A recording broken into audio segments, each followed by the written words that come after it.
Hi there. So you've downloaded Alice and now you are probably wondering what you should do with it and how is it different from ChatGPT and Claude and all the other apps. And there is a lot to unpack and there's a lot to Alice, but at the beginning you will probably feel that, well, I don't know what to do and I don't really know how to use it properly. So this video is for you. I will show you the best practices and like a step-by-step instructions and my point of view on Alice. I will show you how I use it in my everyday workflow in those easier and a little bit more sophisticated examples, so you also can get inspired of what to do next and what is possible with Alice.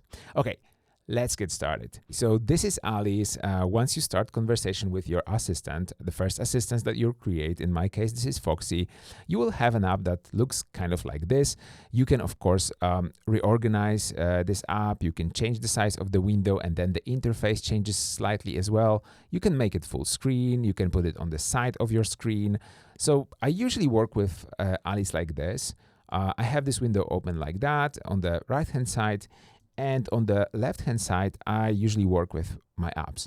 So I think that Alice is really great because you can summon it at any time. So you are doing your work and then you can immediately start working with Alice or pass some ideas to Alice by summoning her, pressing the keyboard shortcut. In my case, this is Command-Shift-D. It's a default shortcut, but you can change this shortcut. If you click here and go to Settings, you will be able to access keyboard shortcuts. At the very bottom, you can have those keyboard shortcuts and you can change those shortcuts at any time. So summoning Alice, opening this Alice window is Command-Shift-D.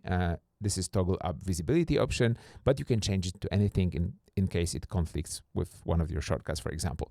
But the great thing about Alice is just like you can summon her at any time and you can simply start chatting, or you can copy and paste something, or as I do pretty frequently, you can just screenshot part of the screen and just send it to Alice. This is pretty cool. I oftentimes do this instead of copying and pasting text because it's so much more convenient. Sometimes, you know, I have an email or a sequence of emails. I cannot copy and paste straight away, but I can always do a screenshot. And this is one of my really nice keyboard shortcuts that I have. So on Mac, if you go to keyboard shortcuts, and from here you go to screenshots, you have this option to copy picture of selected area to the clipboard. And I have Command-Shift-W used as a shortcut for that. And this is how I just quickly create a screenshot, and it's not being saved anywhere. It's just in my clipboard, and from my clipboard, I can Command-V paste it in Alice and chat to the screenshot. So I use it all the time, and I really recommend you work like this. And as I mentioned, I quite often summon Alice when I work with some other apps. So I press Command-Shift-D, and there I have my AI assistant. And that's really powerful because when I used to work with ChatGPT or Claude, I had, you know, some issues with switching context all the time because I thought that I will use AI for something in my work. Then I had to, you know, switch the tab in the browser or switch to the browser. Then oftentimes I had to log into ChatGPT, then paste something, you know, make this conversation a bit more to have a bit more context, so then I can wait and copy the response, and then I forgot what I was doing. So Alice is embedded in your workflow, and this is how I really encourage you to treat Alice and AI like, you know, water that you have on your desk. If you have water next to you, you will just, you know, reach and sip water all the time. If you don't, then it's kind of like a bit difficult to stay hydrated. So treat AI like this and have this shortcut memorized. You know, muscle memory is important here. So Command-Shift-D to summon Alice at any time. You can, of course, you can chat to Alice like this, or you can use this dictation mode and you can press this little mic icon. Hi, Alice, how are you today? And press it again. And Alice you can dictate to Alice and she will read it back to you. If this is not working for you or you want to customize it, you can always go to settings, and from here, you can set the options for audio. So here is the input device, and you can change it here. So, right, you have some options for Alice here, and those includes appearance as well. And you can customize how Alice looks on your machine. And I will switch to light mode for now, because I think for video, it's more readable. You can also set the custom accent color, font family, and also the font size. So this is the basic appearance settings, and then you have some application settings. If you want Alice to always stay on top, you can decide to do so. If you want to show the library cards at the very beginning when entering new conversation with Alice, you can also do so. Those are our assistants that I will talk about a bit more later. And here you have something quite important at the beginning. So you have AI connection sections, and this is the API keys for your providers, for your models. And with Alice, you can work twofold. So basically, the first way is to provide your OpenAI, Gemini, Anthropic, and all the other providers API keys. This means that you have to go to their website, you have to register, put your credit card, and you will be charged for credits as you go. So you don't need any ChatGPT or Claude subscription. You will just use API, and depending on the model, you will pay for this usage. And this is usually very, very cheap. So you can use all those different models, and instead of paying, different subscriptions, you will just, pay a few dollars a month for using those different models. But this is a bit cumbersome because it requires you to put cards everywhere and to obtain those API keys. And basically, well, of course you can do it, and you can do it either way, but there is another way. And if you go here to settings, and I do have this unlimited plan active, but you will probably have a prompt to purchase our plan. So if you go to pricing here, you will be able to access those subscription plans for Alice.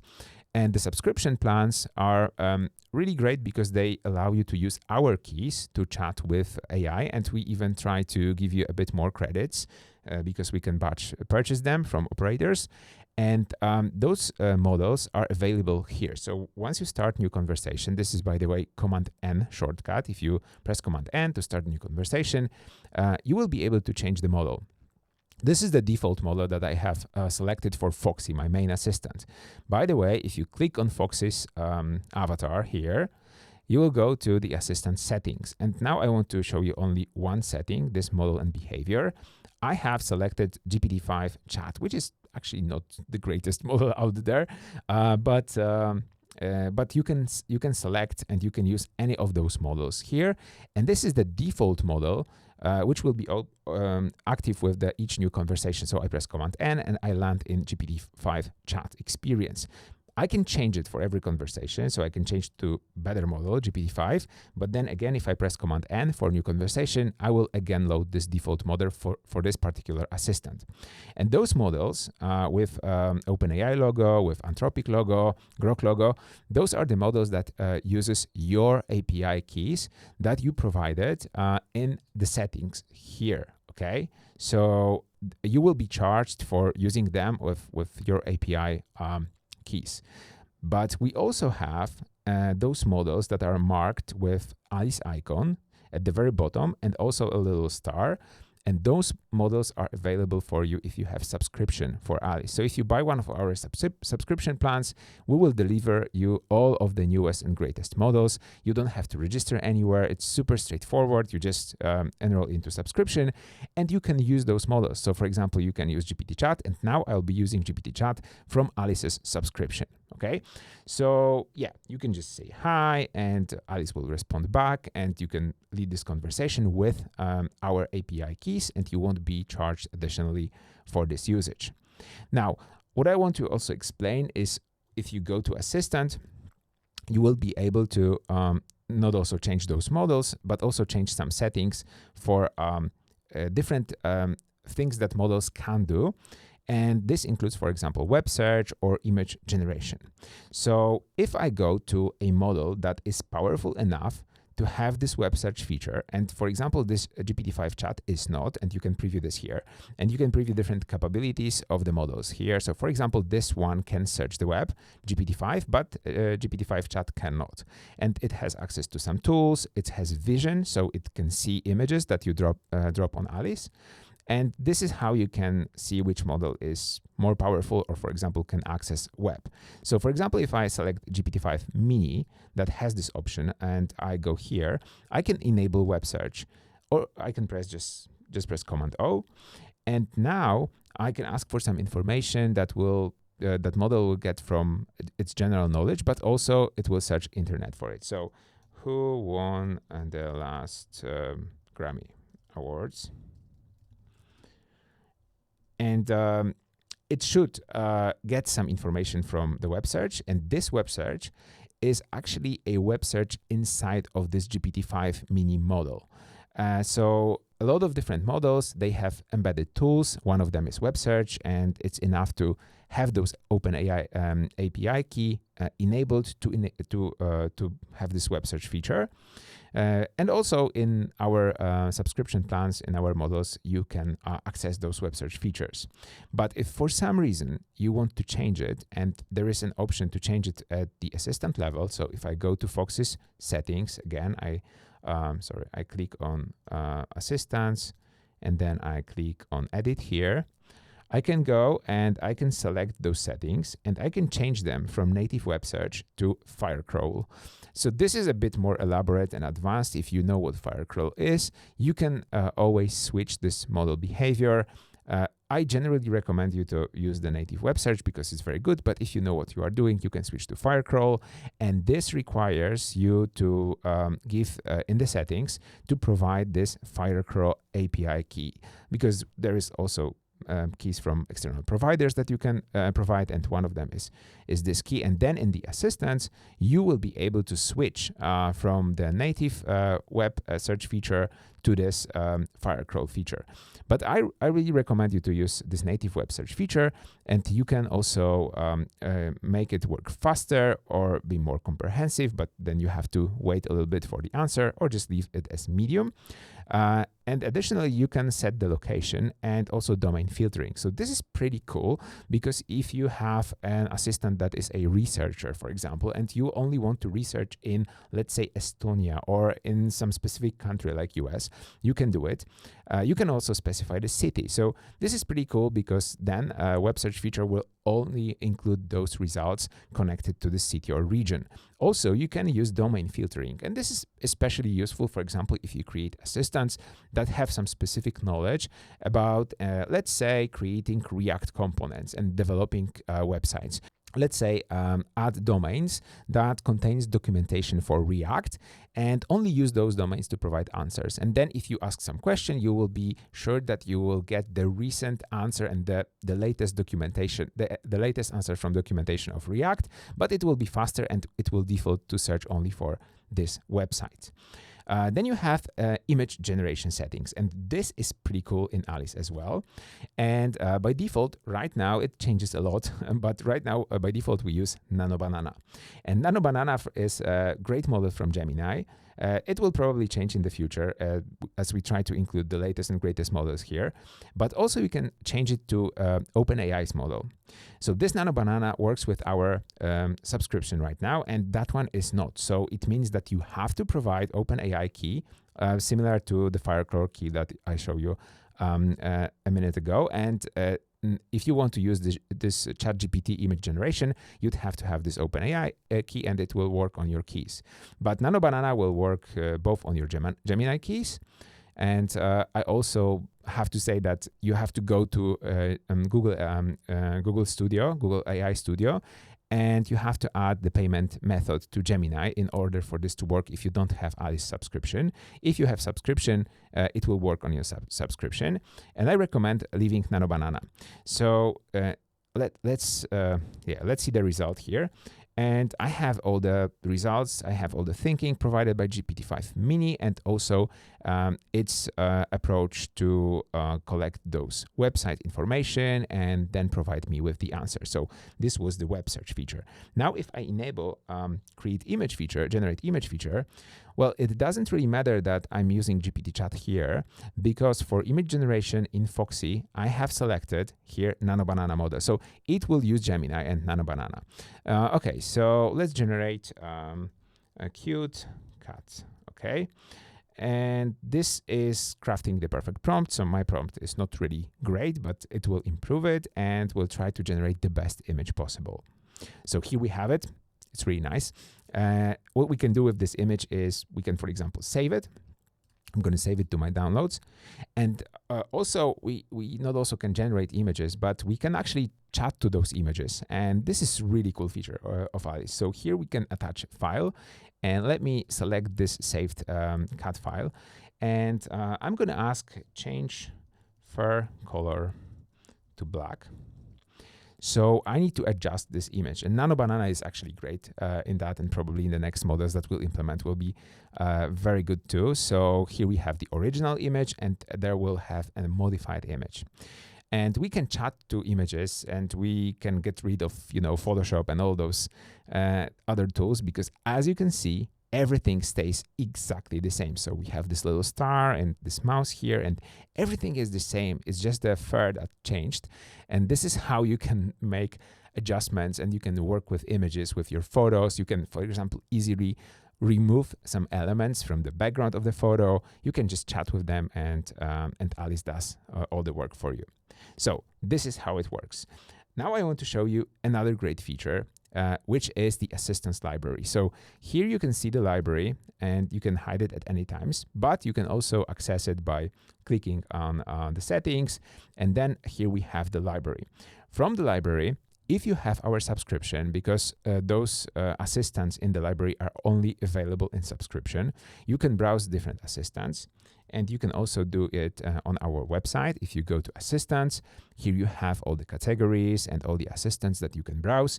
And those are ready-made assistants. It's over 50 of them, but we keep creating new ones. Over 200 skills that we've created. Those are really great prompts, and you can use them straight away. So you can, let's say, click on Lyra and see what this assistant do. And also you can read about the frameworks that Lyra uses and how to get started with this assistant, how to use the specific tips and stuff like this. And this assistant has some skills. This is a very important feature of Alice. First, we're going to create an assistant, or we're going to download assistant like Lyra, and then we're going to use the skills that he or she has.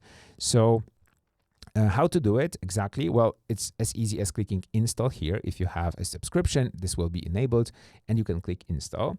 And I already have Lyra in my library of assistants. If you click on this little icon to the left, or go to assistants like that, you will see all of your assistants. You can assign keyboard shortcuts to them. You can move things around. And I have different assistants for things like learning Spanish and marketing and project management for my different projects and stuff like this. I also have Lyra here. Okay, and I can select this assistant also from this drop down. I can click on Lyra, and here she is. If for some reason I want to learn more about Lyra, I recommend you to enable this support mode. Maybe we'll have this embedded in future, but now you have to enable that and ask, let's say, what can you help me with?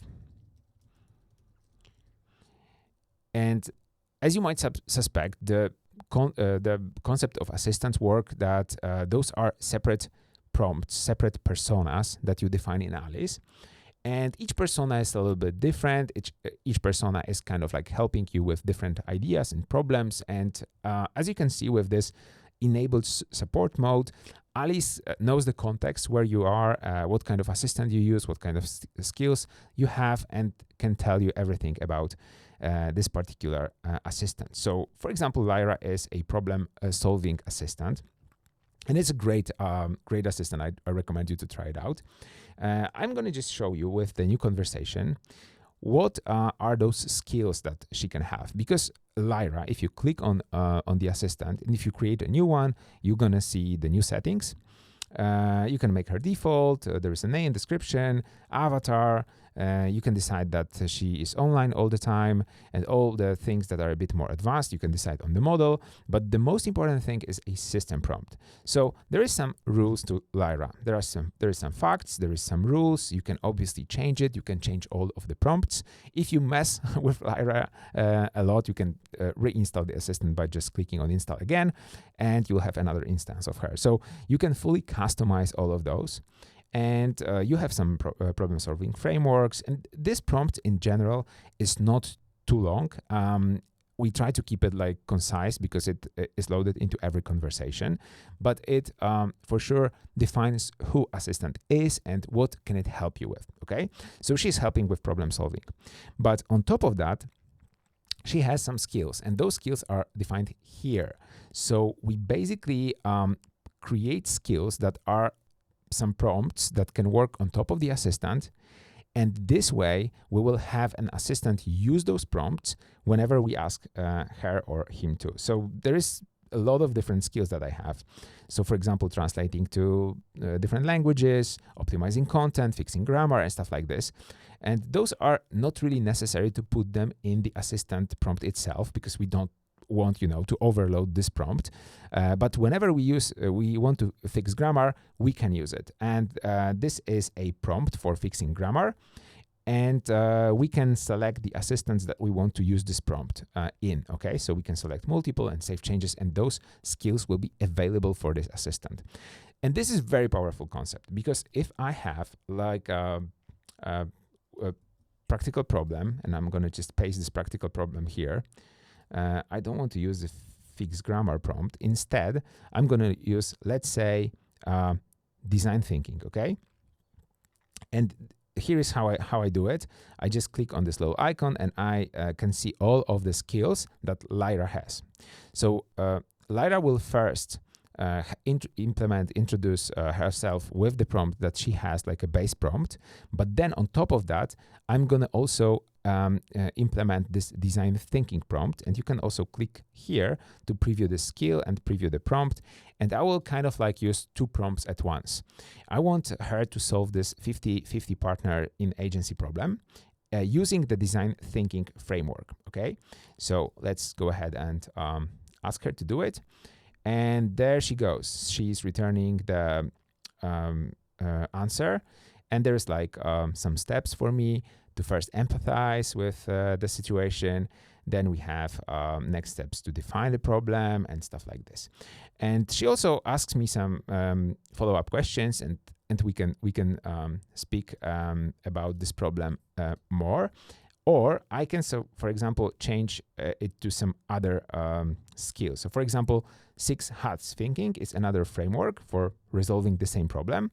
So that I can use this framework and send the very same message, so that I can kind of look at this resolution from different perspectives and use different mental models, different frameworks to have it resolved. And here is the different hats of feelings and critical judgment and optimism. This is really cool way of tackling a problem and seeing different perspectives on that problem.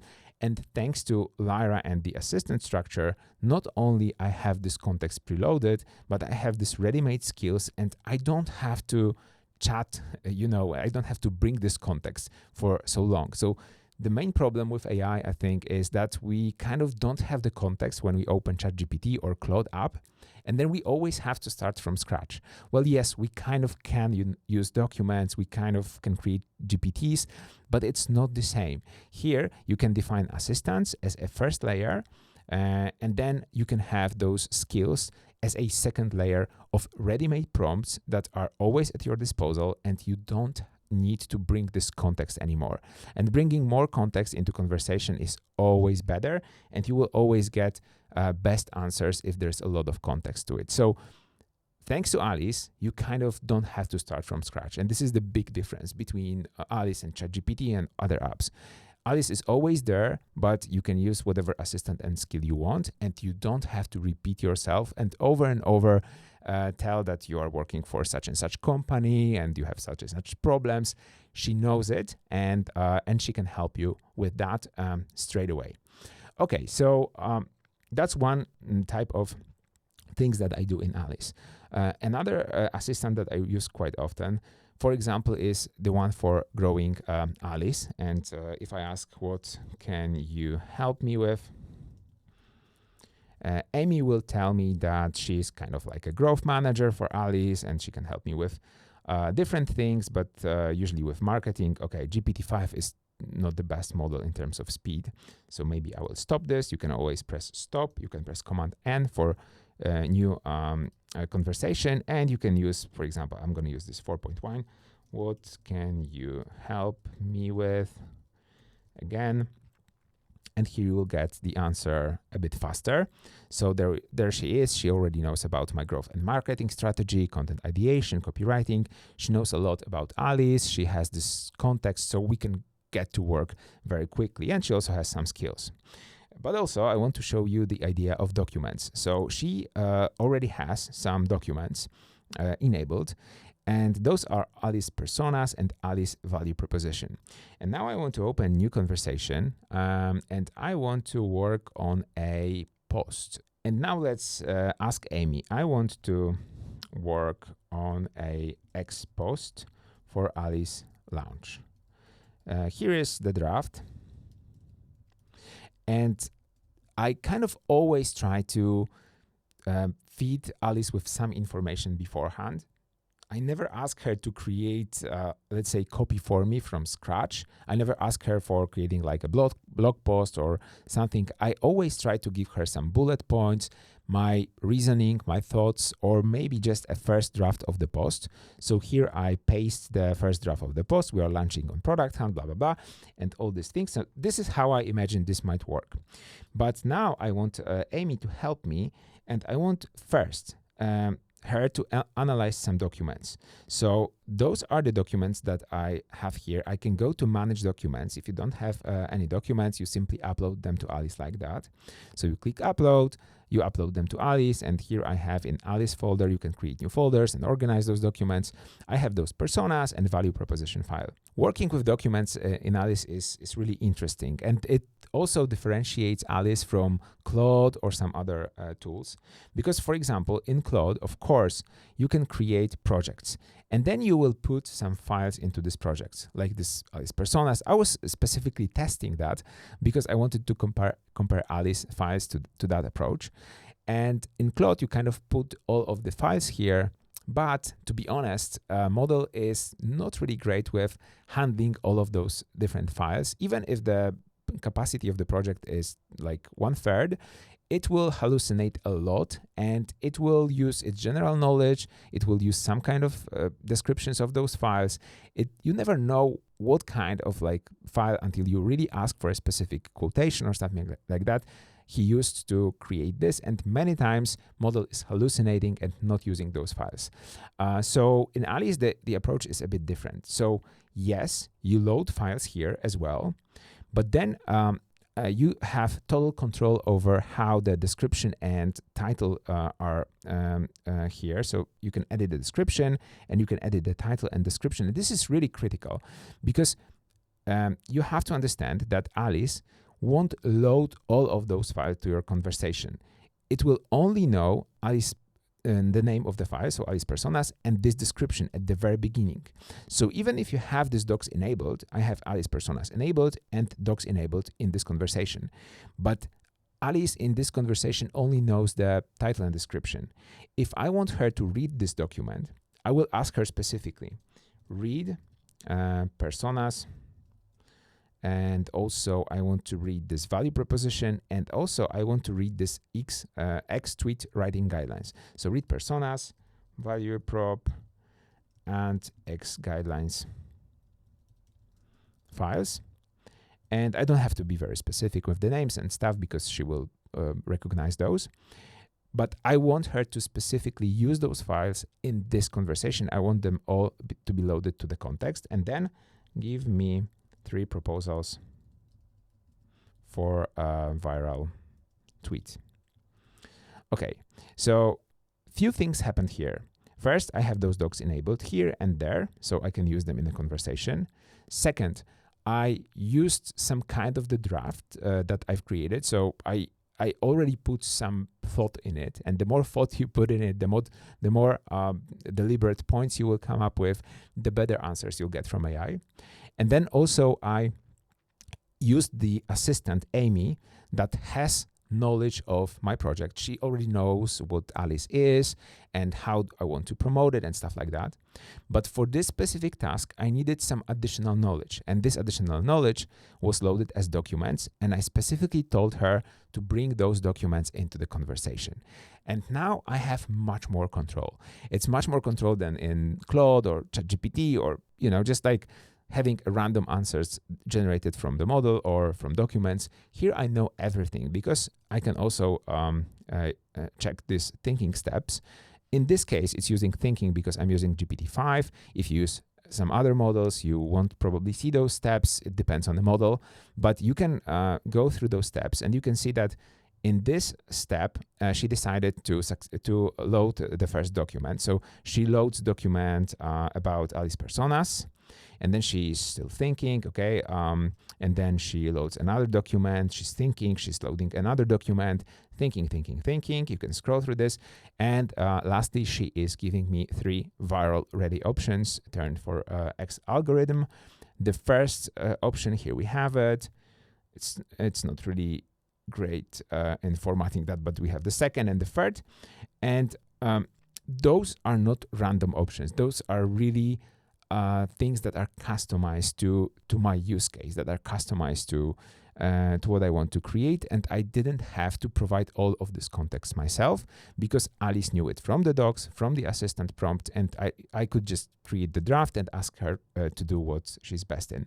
While we are here, I'm going to show you also in my browser Gemini. I'm using Gemini Pro, and this is one of the few subscriptions that I have next to Alice. But basically, this is a specific use case for me because I do a lot of different research, and this is one of the researches I do. So I just asked Gemini to research the best strategies for writing viral scripts, titles, hooks, descriptions for YouTube in 25, provide clear outcomes, and then I just started the research. So the result of this research is an extensive document. It's really, really nice and long, and it's using all of those sources, which are really nice. I know vidIQ, it's a good website, Buffer and the Reddit posts and stuff like this. So I am pretty much sure that this is so much better than the general knowledge of the model that can be, from 2 years back, or I don't know what it's taken from. But I have this guide that now I can export it. So let me export it to Docs so that we have it in Google Doc. And once I have it in Google Doc, then I will work on this document. So I will either copy and paste and ask to improve some things. I will delete some things that are not needed. For example, this one, I will also delete all of the links at the very bottom because I don't need them as well. So I will work on that document so that I make sure that this is really the strategies that are important and just kind of edit this file. Also, most of the times when I'm performing a query like this and I'm using this deep research feature in Gemini here, I also tell a bit about what I do. So for example, if I'm running a SaaS company, I would tell that this research should be tailored to kind of like a SaaS scheduling app or whatever. So then I have this file and I go to File and I go to Download and download it in a Markdown format.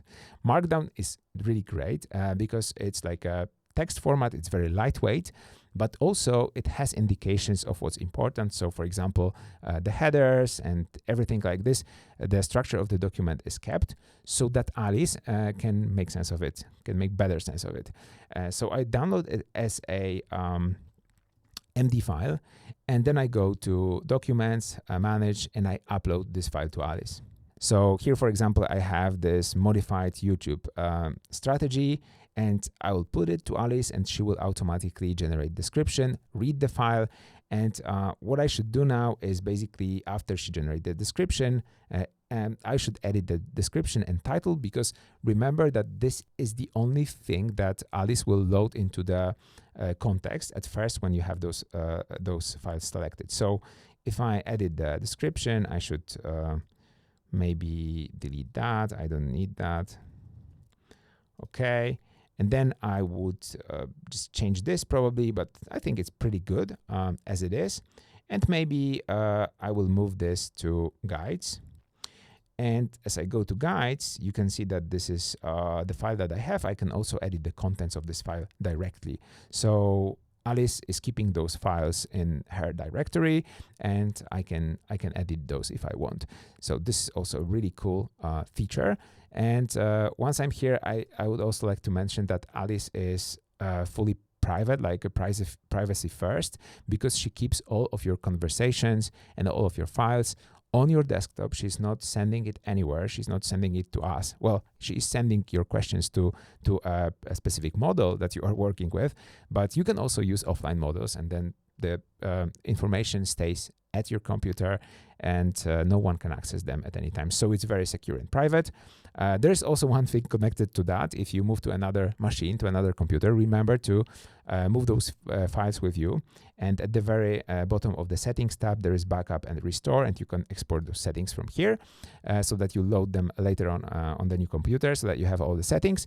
But apart from this, Alice is very private, and also no one reads your conversations at our side. They are not sent to us, and all of the files are kept on your machine. Okay, so this is how you work with documents. I think you can see the difference now between working with documents here and with Claude and any other app. It's so much more control that you have, and you can bring the documents that you need at any time. Of course, if you need to work with some PDF or some document only for the purpose of one conversation, there's no need to bring it to the docs. Anything you will simply, drag and drop onto the Alice's canvas, it would be added to the conversation, and it can also be like a CSV file or a PDF file or something like this, and you can chat to this file without the need to bring it to the docs repository. Okay. So here we have all of those different features of Alice. We've already covered assistants, skills. I told you about the settings, the docs, and the models. What's really cool about chatting, for example, with Amy, if I have the history of conversation, I can at any time go to the history and, let's say, revise this Alice launch post. And here I've been talking to Amy, but at any time I can press Add at my keyboard, and if I press Add, then I will be able to access all of the other assistants. And for example, if I have an assistant that is my mentor, or maybe my project manager, or someone who has like a specific domain knowledge that I want to use, I can select this assistant and I can bring him to the conversation. So now Steve is in the conversation where I'm tweeting. So is this okay with our values?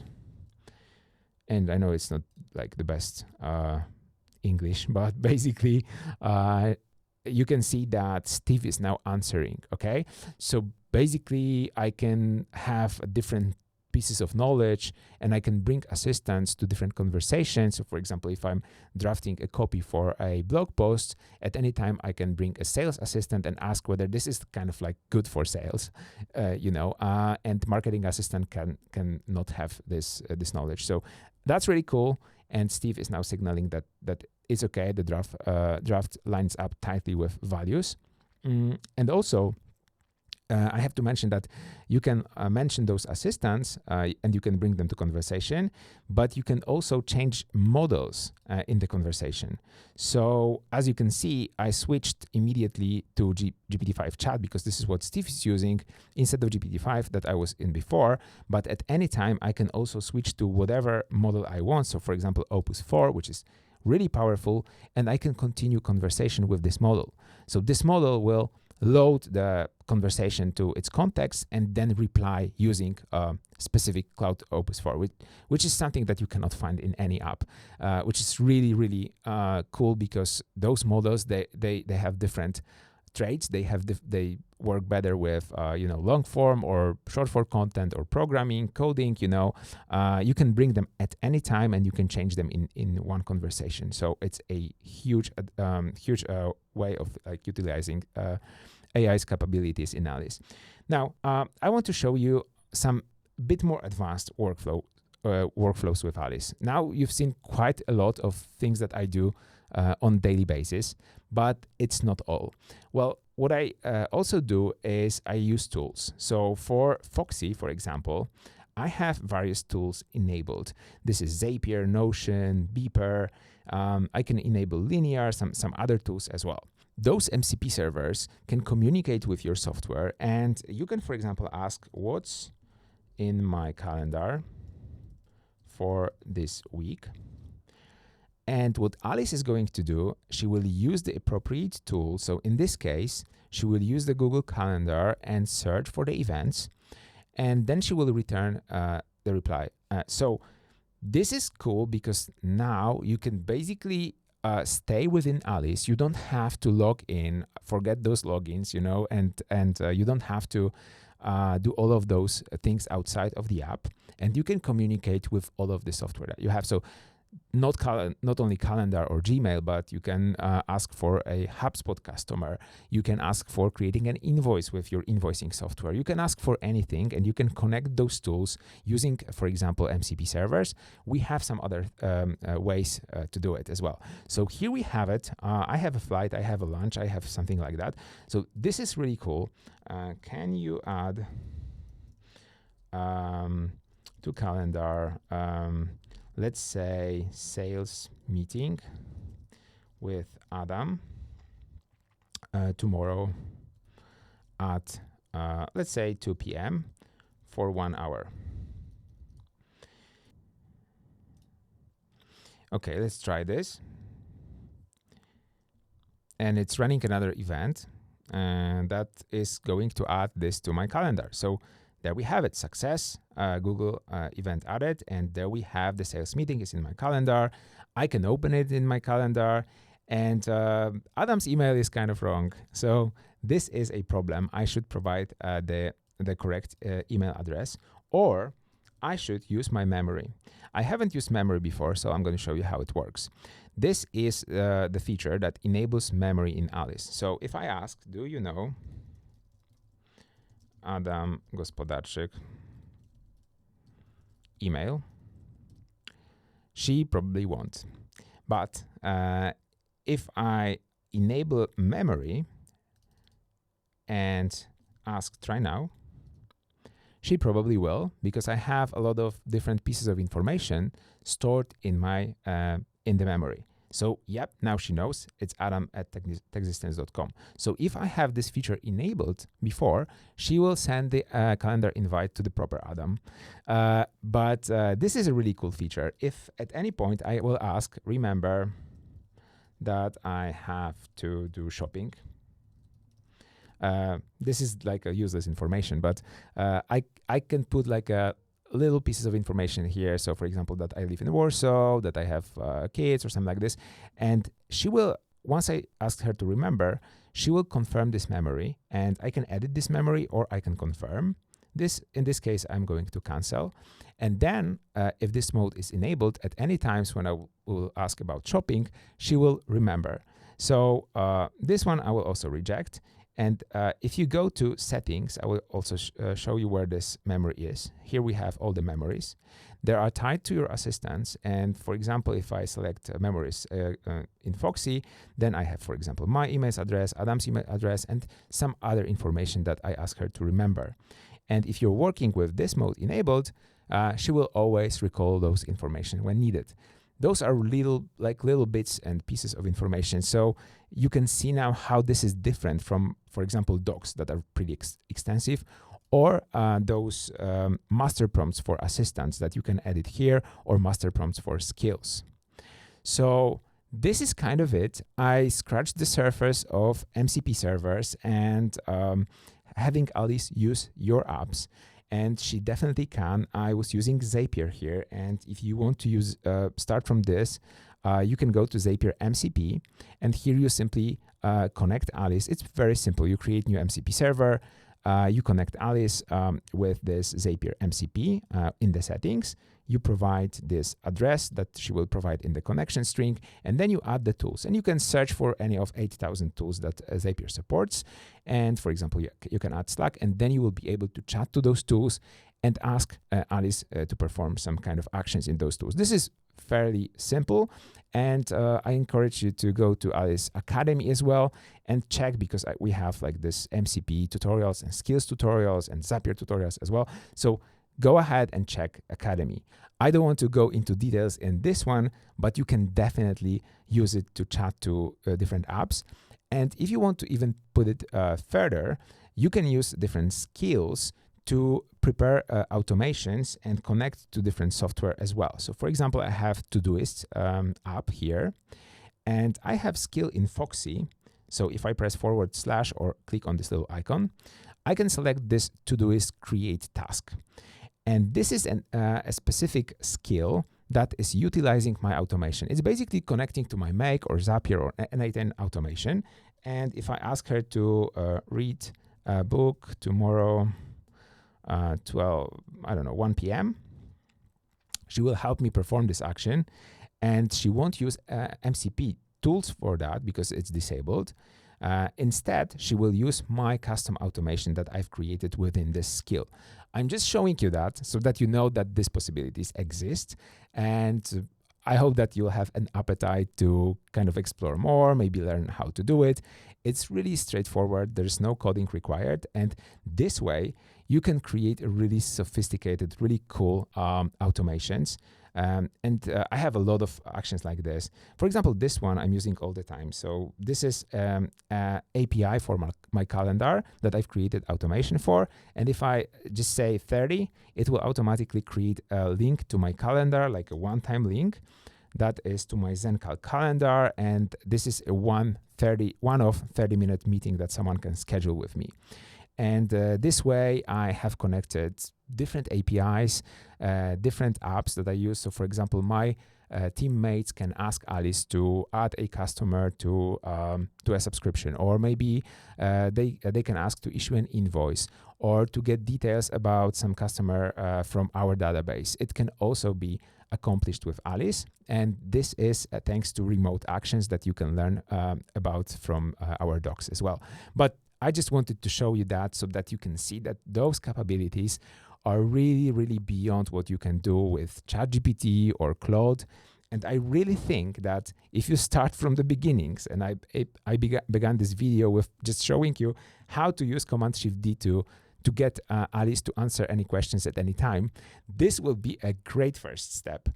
And if you proceed further to the conversations, maybe using docs, setting your assistants, very simple actions, so skills, you'll be doing great. So take your time and just start using Alice. The more you use it daily, the more you will understand how models work, how different models behave, how different assistants works. And you will get acquainted with AI. And this is really the best way to do it because it's so versatile and you can extend it in any way. But remember to start simple. Okay, so that's it for this video. And I know it's been a lot. I tried to show you some of the differences, some of the things that are worth understanding on how Alice is different from some other tools, and also some inspiration of what you can accomplish with her. I didn't want to step by step explain every detail, so you might feel that, okay, this is a lot, I won't be able to do it, but please bear with me. You will be able to do it all. It's really not complicated. But you have to start step by step. You have to start from scratch. So start from simple conversations with Alice. Start with creating your first assistant and first skill. This will already be a lot. And the things that I'm showing you here, you will get to it.